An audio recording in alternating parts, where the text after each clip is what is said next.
उन्हाळा आला आणि आपण लोकांच्या घरी गेलो आणि जर आपल्याकडे काही पाहुणे आले तर आपण सहज विचारतो की चहा कॉफी, तर पटकन उत्तर काय येतं, नाही काहीतरी थंड द्या. आणि हेच जर थंड आपण आपल्या फ्रीजमध्ये वेगवेगळ्या फ्लेवर्समध्ये करून ठेवलं तर आज मी तुम्हाला दाखवते पुदिना लिंबूचं सरबत. सुरुवात करूया. आधी आपण गॅस सुरू करूया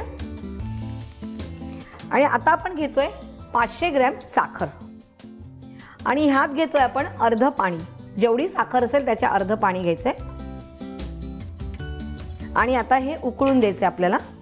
साखर आणि पाणी वितळते तोपर्यंत आपण पुदिन्याची पानं इकडे घेतलेली ती मिक्सरला लावून घेऊया. इथे मी फक्त पुदिन्याची पानं घेतलेली आहेत, देठ काढून टाकलेत. साधारण अर्धी जुडी आहे, जास्त घ्यायचं नाहीये की नाहीतर मग त्याचा वास येतो. आणि त्यात थोडंसं पाणी घालायचंय. आता आपण मिक्सरला ग्राइंड करून घेऊया.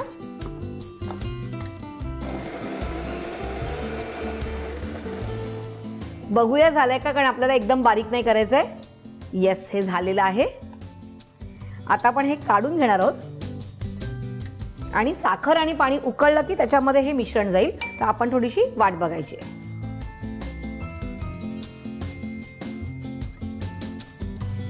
साखर आणि पाणी उकळलेलं आहे. आता आपण हे जे पुदिना ग्राइंड केलेला आहे तो घालणार आहोत ह्याच्यात. अजून थोडंसं पाणी घालूया याच्यात, म्हणजे जो उरलेला पुदिना आहे तो पण आपल्याला मिळेल. त्यानंतर ह्यात घालूया आपण 1 टेबलस्पून किसलेलं आलं. हे ऑप्शनल आहे, तुम्हाला पाहिजे घाला, तुम्हाला जर नसेल आवडत तर नाही घातलं तरी चालणार आहे. त्यानंतर आपण इकडे 10 लिंब घेतलेले आहेत, त्याचा आपण रस काढणार आहोत. आणि अशा प्रकारे आपण हे जी कापून घेतलेली लिंब आहेत त्याचा सगळ्याचा रस काढून घेऊया. तुम्ही अगोदर रस काढला आणि एकत्र घातला तरीही चालणार.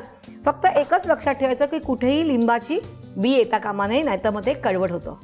ही झाली टीप.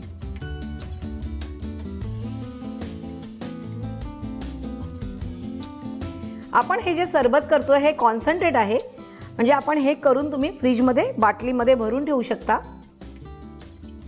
आणि प्रत्येकाची करण्याची पद्धत ही वेगळी वेगळी असते, त्यामुळे आपापल्या पद्धतीने आपण करायचंय. मी तुम्हाला सोपी पद्धत दाखवली आहे. आता आपल्याला हे मिक्स करून घ्यायचं थोडंसं. आणि आता ह्याला एक उकळी होऊन द्यायची आहे. आता आपण ह्याच्यात मीठ घालूया, अर्धा टीस्पून, आणि छानपैकी उकळून द्यायचंय. आणि थंड झाल्यावर हे गाळून घ्यायचंय. आधी उकळून द्यायचंय.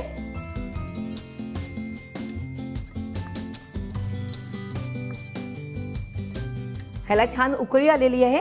आता आपण गॅस बंद करूया आणि पूर्ण थंड झाल्यावर हे गाळून घ्यायचंय. पुदिन्यामुळे ह्याला थोडासा काळपट रंग येतो. जर तुम्हाला ग्रीन कलर हवा असेल तर तुम्ही त्याच्यात थोडासा ग्रीन कलर घातला तरी चालणार आहे. आता गॅस बंद करूया आणि थंड होईपर्यंत वाट बघूया. कॉन्सन्ट्रेट थंड झालेलं आहे. आता आपण सरबत बनवून घेऊया. ह्याच्यामध्ये आपण घालणार आहोत 1 टेबलस्पून, मोठा चमचा घेतलेला आहे. 2 चमचे घातलेले आहेत, ह्याच्यात पण घालून घेऊया. आता आपण ह्यात पाणी घालूया. थंड पाणी घेतलं इकडे.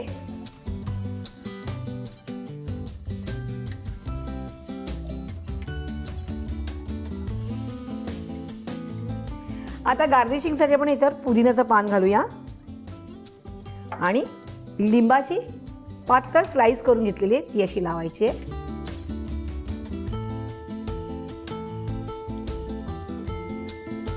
तर आपलं हे पुदिना लेमन सरबत तयार आहे. तुम्ही हे करून बघायचंय आणि ह्या उन्हाळ्यामध्ये पाहुणे तुमच्याकडे आले की तुम्ही खुश, पाहुणे पण खुश. त्यामुळे करून बघायचंय, कमेंट्समध्ये कळवायचंय.